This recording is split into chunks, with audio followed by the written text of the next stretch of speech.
T'es allongé sur le canapé, téléphone à la main, en train de te demander sérieusement si le trajet jusqu'au frigo compte comme un exercice léger. Eh bien, j'ai une nouvelle pour toi.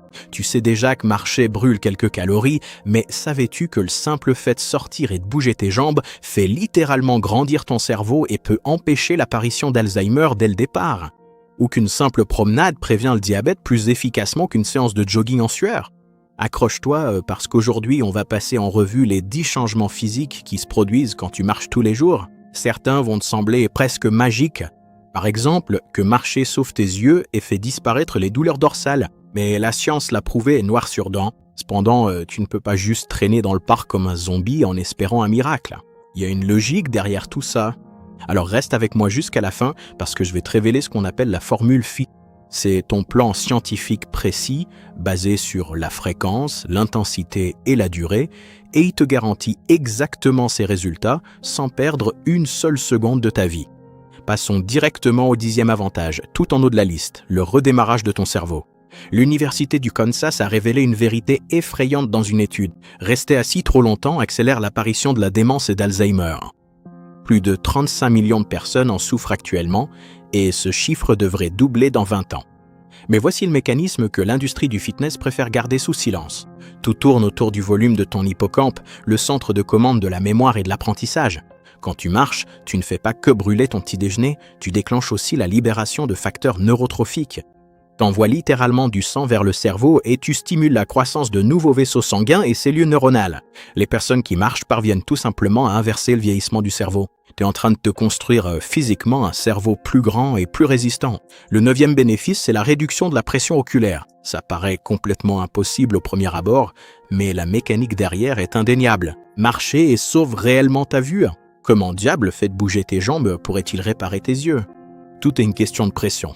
Le glaucome, aussi appelé cataracte verte, est le voleur silencieux de la vision, causé par une accumulation dangereuse de liquide dans l'œil. Imagine un barrage sur le point de céder, menaçant d'écraser ton nerf optique. La Glaucoma Research Foundation a confirmé ce lien vital. Marcher agit comme une sorte de pompe secondaire pour ton corps. Cela régule la circulation sanguine et fait baisser systématiquement la pression à l'intérieur de l'œil. Alors qu'un entraînement très intense et à fort impact peut parfois faire monter cette pression à des niveaux dangereux, la marche, elle, la stabilise. Tu t'éloignes littéralement de la cécité en marchant. Ce qui nous amène au 8e bénéfice, le bouclier cardioprotecteur. On nous a tous conditionnés à croire que notre cœur ne travaille vraiment que lorsqu'on court jusqu'à en perdre haleine. L'American Heart Association voit les choses tout à fait autrement. En matière de prévention des maladies coronariennes et des AVC, la marche est tout aussi efficace que la course. Je le répète, tout aussi efficace. Le secret réside dans la modulation de la pression artérielle. Une demi-heure de marche quotidienne agit comme un bêta-bloquant naturel. Elle dilate les artères, fait baisser le mauvais cholestérol et fait circuler un sang riche en oxygène dans tout ton organisme. En gros, tu nettoies littéralement tes artères de l'intérieur, sans le pic massif de cortisol provoqué par un entraînement d'endurance extrême. En 7e position, on s'intéresse aux poumons, car la marche augmente considérablement ta capacité pulmonaire. Tes poumons fonctionnent comme des filtres, mais quand tu passes toute la journée assis, l'air stagne à l'intérieur. La marche ici agit comme un catalyseur pour la respiration. Elle oblige ton diaphragme à travailler davantage et augmente directement l'apport d'oxygène dans ton sang. Mais le véritable avantage caché, c'est l'élimination des toxines. Grâce à la respiration profonde et rythmée pendant la marche, tu expulses littéralement les vieux gaz résiduels accumulés au fond de tes poumons. Tu nettoies tout ton système respiratoire d'un seul coup et ça renforce énormément ton système immunitaire en prime. Le stress causé par les maladies pulmonaires affaiblit tes défenses, mais la marche construit ici une véritable barrière. Donc, si tu veux arrêter d'être tout le temps malade, arrête de rester assis dans un air intérieur vicié et commence à aérer tes poumons. Pour le 6e bénéfice, la science devient vraiment surprenante, car on arrive à la remise à zéro de ton pancréas. L'Université Duke a mené une étude de 6 mois en mettant les coureurs et les marcheurs en concurrence directe. Le résultat, les marcheurs ont gagné, et de loin. Ils ont montré une amélioration de la tolérance au glucose 6 fois supérieure à celle des coureurs. 6 fois. Le mécanisme derrière cela, c'est une sensibilité à l'insuline absolument efficace. Quand tu fais un sprint, ton corps brûle le sucre de façon extrêmement rapide, presque furieuse. Mais quand tu marches, tu entraînes ton corps à traiter le sucre de manière très efficace sur une plus longue période. Ça permet à votre pancréas de produire globalement moins d'insuline, ce qui offre à cet organe vital un repos bien mérité. Surtout si vous êtes en phase prédiabétique, courir pourrait littéralement vous épuiser, alors que marcher peut tout simplement vous sauver la vie. Le 5e avantage améliore votre moteur digestif. Votre intestin est un muscle, et la règle est simple, si vous ne bougez pas, lui non plus. Une vaste étude portant sur plus de 150 000 personnes a révélé une corrélation très inquiétante. Les personnes qui restent assises meurent plus souvent d'un cancer du côlon. Les personnes actives survivent. Marcher stimule ce qu'on appelle le péristaltisme, ces contractions musculaires en forme de vagues qui font avancer la nourriture dans le tube digestif. 30 minutes par jour suffisent à réguler votre digestion et à réduire drastiquement le risque de cancer du côlon. Et même si le pire arrive et que vous recevez un diagnostic, marcher augmente statistiquement vos chances de survie. Vous aidez littéralement votre corps à évacuer les déchets de façon purement mécanique. Le 4e avantage, je l'appelle l'illusion musculaire. Beaucoup de gens pensent qu'il leur faut un abonnement coûteux à la salle de sport pour sculpter leur corps, mais 10 000 pas peuvent facilement rivaliser avec une séance de sport si on les fait correctement. La plupart des gens détruisent littéralement leur corps à cause des impacts violents. Ils déchirent leurs fibres musculaires et enflamment leurs articulations, ce qui nécessite ensuite plusieurs jours de récupération. La marche, en revanche, c'est le bombardier furtif du fitness. Elle ménage le cœur, il n'y a absolument aucun temps de récupération nécessaire. Vous pouvez vraiment le faire chaque jour sans exception, mais il faut absolument faire attention à votre posture. Gardez la colonne vertébrale droite, les coudes pliés à 90 degrés et stabilisez votre bassin. Le 3e avantage, c'est le renforcement de votre squelette. Vos os sont des tissus vivants et ils réagissent au stress et à la charge.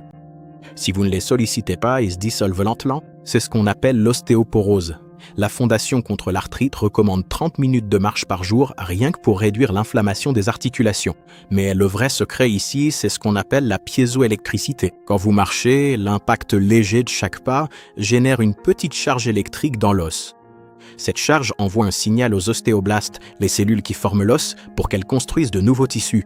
Vous donnez littéralement à votre squelette l'ordre électrique de se transformer en une véritable armure. Alors que la course à pied peut casser les os sous une contrainte excessive, la marche les renforce systématiquement. Le 2e avantage, c'est la décompression de la colonne vertébrale. Le mal de dos est véritablement le fléau moderne. Les sports à fort impact l'aggrave. Rester assis longtemps l'aggrave aussi. Mais la marche est le remède ultime. Vos disques vertébraux n'ont pas leur propre apport sanguin. Ils fonctionnent comme de petites éponges. Ils ne reçoivent des nutriments frais que lorsqu'ils sont doucement comprimés puis relâchés. La marche procure exactement cet effet de pompage vital. Elle fait circuler les nutriments en profondeur dans les tissus mous de votre colonne vertébrale. Elle améliore automatiquement votre posture et renforce les muscles extenseurs du dos qui vous maintiennent droit tout au long du trajet. Donc vous ne faites pas simplement un trajet de A à B, vous lubrifiez littéralement les charnières rouillées de votre colonne vertébrale. Le bénéfice le plus important, le numéro 1, concerne votre esprit. C'est un véritable exorcisme chimique. Le Journal of Psychiatric Research a étudié 50 personnes souffrant de dépression sévère. Le résultat, 30 minutes de marche par jour ont littéralement détruit leurs symptômes. Le mécanisme, c'est un puissant nettoyage chimique de votre cerveau. La marche brûle le cortisol, l'hormone du stress, tout en libérant simultanément des endorphines et le facteur de croissance BDNF. L'Université d'État de l'Iowa a constaté que la marche améliorait de façon mesurable l'humeur des étudiants, sans même qu'ils essaient activement de penser positivement. C'est une remise à zéro totale et brutale de votre état émotionnel. Il est tout simplement impossible de rester dans un état de stagnation dépressive lorsque votre corps est en mouvement constant vers l'avant. Ces deux états sont biologiquement incompatibles. Mais avant de te précipiter dehors, écoute-moi encore une minute. La plupart des gens échouent parce qu'ils considèrent la marche comme une corvée agaçante ou la pratiquent complètement de travers. Ne passe pas tout ton temps à errer en fixant ton téléphone. Ce n'est pas marcher, c'est trébucher sans coordination. Et par pitié, ne porte pas de chaussures complètement plates sans aucun soutien de la voûte plantaire, sinon tu finiras par abîmer ta voûte plantaire. Ne considère pas non plus cette routine comme facultative. Si tu ne le fais que de façon sporadique toutes les quelques semaines, tu n'en tireras absolument aucun bénéfice pour ta santé. Le véritable pouvoir réside dans la répétition constante et c'est précisément là qu'intervient la fameuse formule FIT. T'es arrivé jusque-là, alors maintenant je vais te donner le plan exact. À partir d'aujourd'hui, tu te contentes plus de te balader. Tu suis un protocole précis, c'est la formule FIT. Cela signifie fréquence, intensité et temps. Le premier facteur, c'est la fréquence. C'est absolument non négociable. L'objectif ultime, c'est tous les jours. Si t'es encore faible ou pas en forme au début, commence par 3 à 5 fois par semaine. Et si au début, tu ne peux faire que 5 minutes, alors tu fais 5 minutes. L'important, c'est de le faire souvent. Tu reprogrammes tes cellules de cette façon. Et pour ça, elles ont besoin d'un signal quotidien. Le deuxième facteur, c'est l'intensité. C'est là que malheureusement, les gens deviennent extrêmement paresseux. Une balade tranquille à regarder les vitrines ne sert absolument à rien pour changer ton système cardiovasculaire. Il faut atteindre ce qu'on appelle la zone du talk test. Ça veut dire que tu dois aller assez vite pour pouvoir encore parler, mais tu n'aurais pas vraiment envie de tenir une vraie conversation. Si tu peux encore fredonner une chanson sans effort, c'est que tu marches trop lentement. Si t'es à bout de souffle, c'est que tu marches trop vite.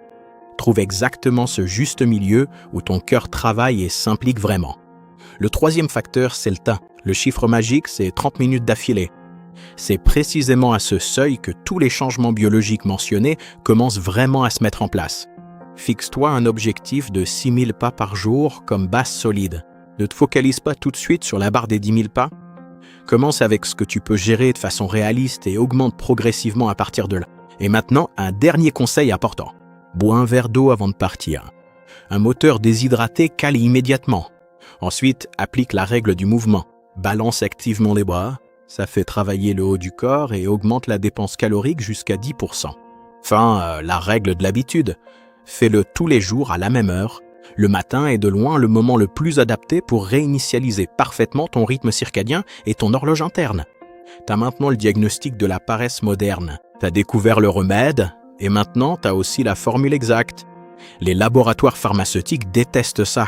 L'industrie des salles de sport déteste ça parce que c'est totalement gratuit, très efficace et entièrement sous ton contrôle. Tu peux décider dès maintenant de laisser la rouille envahir tes articulations, de laisser ton cerveau rétrécir et tes os se dissoudre.